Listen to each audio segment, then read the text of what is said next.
Hola, soy Iván Blanco y esto es Marketing de Influencers, un programa perfecto para todo tipo de profesionales, desde influencers o aspirantes a influencers, creadores de contenido, marcas, emprendedores o todo tipo de profesionales del marketing. Aquí desterraremos mitos y prejuicios que existen contra este sector.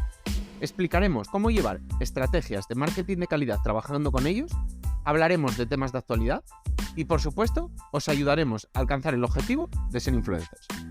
No os olvidéis suscribiros en cualquier plataforma de podcasting para estar atentos a nuevos episodios y dejar 5 estrellas si me escucháis desde Spotify. Abrocharos los auriculares, que comenzamos.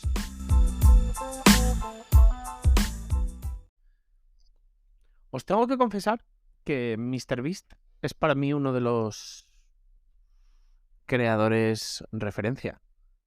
Y es curioso porque es para mí uno de los creadores de contenido referencia cuando digamos que no me gusta para nada su contenido. Lo veo demasiado infantil, digamos, o no sé, no me entretiene y además, digamos que doblado se me hace un poco cutre, me recuerda un poco a estos doblajes de la televisión antiguos o de aquellas series de dibujos que veías de pequeño que no estaban bien dobladas.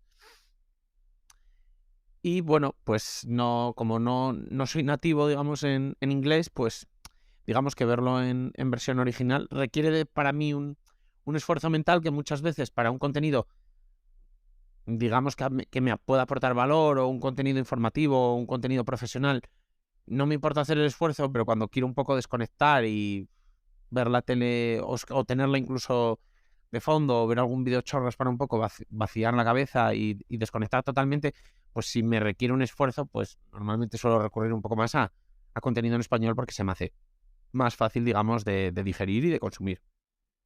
Pero sin embargo, y pese a todo esto, siempre que le he escuchado hablar, siempre que le he escuchado profundizar en algún tema o siempre que he leído cualquiera de sus entrevistas o lo he escuchado en algún podcast o en algún extracto o en algún vídeo corto de TikTok o de Shorts o lo que sea, siempre me ha parecido una referencia por su forma de entender las redes sociales, por su espíritu, digamos, emprendedor. Me gusta su forma de, bueno, digamos, de crecer, de reinvertir, de sacar producto. Bueno, digamos que me parece una referencia en cómo tiene que crecer un creador e incluso, bueno, cómo es la forma que yo creo que es la correcta o creo que es la más acertada o simplemente la que a mí me gusta de emprender, de crear contenido, de crear valor, de crecer, de diversificar, etcétera, etcétera. Digamos que encaja también que bueno, se ha convertido para mí y yo creo que para mucha gente en un oráculo, tanto en redes sociales como en cómo crecer más allá de las redes sociales. Entonces, el otro día en una entrevista le preguntaban, que siempre me ha parecido una pregunta muy difícil, incluso un poco capciosa, digamos, porque cuando te preguntan, después de haber crecido muchísimo en redes sociales, que si a día de hoy tuvieras que volver a hacerlo, ¿cómo lo harías? Suele destaparse, y esto lo digo muy sinceramente, un poco el componente de suerte que ha habido en la primera vez. Porque normalmente la gente cuando habla de cómo lo volvería a hacer, pues da consejos como muy vacíos o como muy sencillos que dices tú, sí, bueno, pero la probabilidad de que te volviera a ocurrir lo que te ha ocurrido no la veo tan alta, la verdad. Solo porque estás dando consejos que sabemos todos, digamos. Pero bueno, normalmente en las redes sociales importa mucho el aquí y ahora y muchas de estas personas pues han coincidido en el momento perfecto en una red social, de ellos, de su contenido, etcétera, etcétera, y ha pasado un poco esto. Sin embargo, él, por la recomendación que daba, no basada además en nada de lo que había hecho él hasta ahora, o cómo había crecido él, digamos, porque no era trasladable cómo lo había hecho él al consejo que daba ahora, sí que me pareció, digamos, un consejo mucho más válido de lo que habitualmente se ve. El consejo que él daba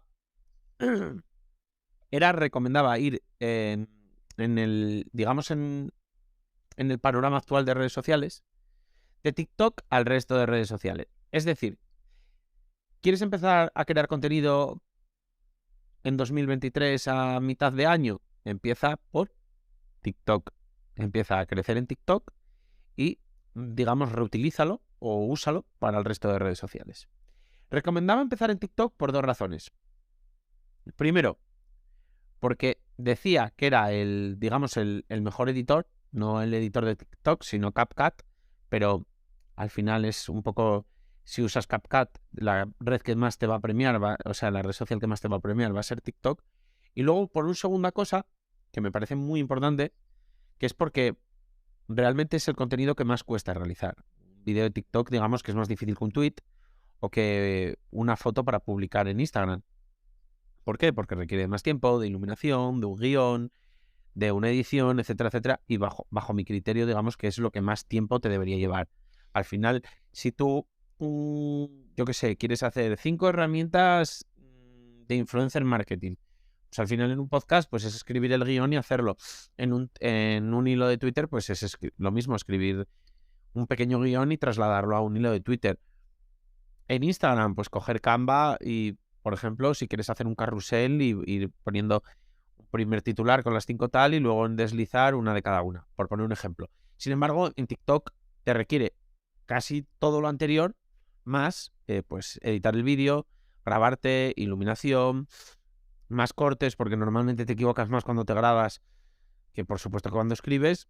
Incluso para un podcast tú sueles equivocar menos. Y bueno, pues estoy de acuerdo con él en que al final es el formato más difícil. Entonces, una vez haces ese formato, todo lo demás digamos que va más rodado, porque para Twitter ya puedes utilizar ese guión, para Instagram pues puedes hacer el carrusel o puedes volver a utilizar el vídeo como Reels, en YouTube Shorts, etcétera, etcétera. Entonces, pues nada, él era un poco el consejo que daba, es decir, lo resumía así, decía TikTok, luego decía que podías hacer Instagram Reels, solo quitando la marca de agua, ya que si no el contenido, digamos que no suele ser perjudicado. Luego en YouTube lo mismo, otra red social en la que es, digamos, fácil o más fácil crecer si no tienes una base de usuarios y el contenido es bueno. Entonces al final, pues si has hecho un buen contenido para TikTok, pues YouTube Shorts y Instagram Reels deberían favorecértelo. Y luego, bueno, pues también hablaba de LinkedIn, que es otra red social donde podría encajar. Ahí podríamos hacer ese carrusel y también utilizar ese carrusel en Instagram. Facebook Reels, que al final es lo mismo y sería reutilizar simplemente sin la marca de agua. Twitter, donde los vídeos verticales, digamos, que también están funcionando. Incluso Elon Musk les quiere dar un poco de, digamos, de tracción, porque sabe un poco que digamos que el vídeo vertical está triunfando en todas las plataformas. Luego un podcast, por supuesto, lo podríamos hacer también perfectamente, porque al final, bueno, pues tenemos ya el guión escrito y al final incluso solo tenemos que coger el audio del vídeo, si medianamente queda ya utilizable ya para el podcast, o simplemente pues volver a redactar el guión solo para el podcast. Y bueno, pues incluso podríamos subir el contenido también a Snapchat al ser vídeo vertical. Él recomendaba Snapchat, evidentemente, porque estaba hablando de Estados Unidos y ahí Snapchat todavía es, digamos, útil. Añadiendo a esto, existen herramientas como Purpose que también te permiten además automatizar todo esto. Es decir, podrías incluso automatizarlo y solo tener que hacer el TikTok y el resto lo harían este tipo de herramientas. Pero resulta curioso porque además él reconocía como TikTok es la red social con mayor capacidad de viralización y de generar alcance e impresiones en 2023. Por tanto, consideraba que incluso aunque esté ahora la presión del gobierno de Estados Unidos de cancelarla o cerrarla o bloquearla, banearla, etcétera, etcétera, dentro del país, consideraba que todavía a día de hoy era importante concentrarse en ella para aprovechar esto, que es que ahora mismo es la que más capacidad de viralización te da, y además por lo que decía, porque el contenido era tan trasladable al resto. Digamos que hacías lo más grande y de hacerlo más grande a hacerlo más pequeñito era mucho más sencillo que empezando haciendo algo pequeñito. Y evidentemente además te daba el consejo de concentrarte en una red social es peligroso, por tanto te decía que sí, empezar en TikTok, pero como además su futuro está en el aire, trasladarlo a todas las demás. Y claro, esto es útil porque el contenido de TikTok es muy reutilizable en todas, como acabamos de resumir, sobre todo porque muchas han pasado al vídeo vertical corto, porque directamente la han copiado, porque ven que es un poco el futuro, y bueno, al final pues están todas las redes sociales con contenidos muy similares. Entonces, pues nada, me parecía muy buena idea, me parecía un una muy buena idea para un creador de contenido o una marca que quiere crear contenido, sobre todo cuando quiere empezar, que tiene que centrar un poco en el contenido, porque si no te centras en eso 100% y creándolo muy adaptable a todas para luego ir mejorándolo, ir mejorando en esto, sin preocuparte tanto en algoritmos, pues, y en la creación en cada una, pues se te va a hacer más tedioso, porque creo que al principio lo que te tienes que concentrar es crear contenido de valor y ya luego vos irás pensando en cada red social, en cada algoritmo, etcétera, etcétera. Entonces me pareció muy buena forma de iniciarse y lo que digo, me pareció que tenía muy bien cogido la temperatura, digamos, del estado de las redes sociales actuales. Así que nada, es verdad que hay que tener en cuenta que en cada red social la gente va buscando un distinto tipo de contenido, pero bueno, es como decimos, él lo relataba sobre todo para una fase inicial en la que igual no puedes dedicar todo el tiempo del mundo y que además, repetimos, tienes que concentrarte más en crear valor y en mejorar pues tu locución, tu edición, etcétera, etcétera. Entonces, bueno, pues ese será un poco el consejo que él daba. Así que nada, si tenéis más ideas, si os parece buen consejo, si no, si podéis aportar algo a esto, que todo el mundo pueda aportar, no solo MrBeast, evidentemente, aunque sea el rey, pues estaré encantado de escucharos y leeros. Hola, @marketinginfluencers.com, me escribís y lo comentamos. Y para los demás, espero que os haya servido el consejo y nos vemos en el próximo episodio. Adiós.